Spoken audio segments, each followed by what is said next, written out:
Hello po! Ayan, for this time, nagluluto po ako ng tortang talong. Nakakamiss pong kumain ng tortang talong, lalo po't nasa ibang bansa. So, syempre, pag tortang talong, nakaugalian po natin, ay iniihaw po ang talong. But syempre, sa ibang bansa, bibihira po ang nag-iihaw. Meron po kasing place na bawal po ang mag-ihaw. So, sa akin po, yung tortang talong ko, nilaga ko lang po or binoil ko lang po yung eggplant.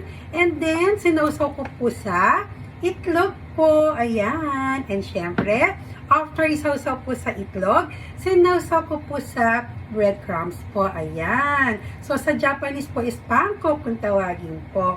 Ayan. And after this, ilalagay ko na po siya sa mainit na mantika sa kawali. And of course, gusto ko pong maging special. Kaya ay may lalagay po ako.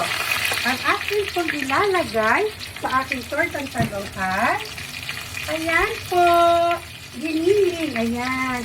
So, tortang talong with giniling po yung aking niluluto for this time. Ayan. Ako, napakasarap po nito. Sobra.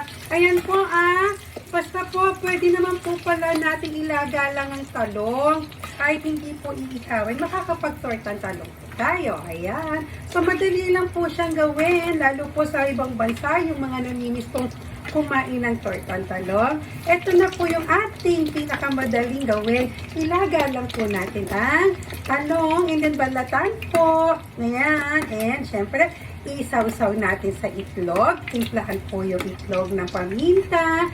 And, syempre, after that, sa may breadcrumbs po. And, syempre, after that, syempre, yung ating mantika dapat mainit. And, ayun na po, luluto na po siya.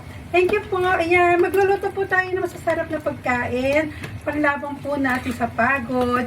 And, syempre, pampalis din po ng stress. Lalo kapag makakakain tayo ng magana. Ayan, bye-bye po!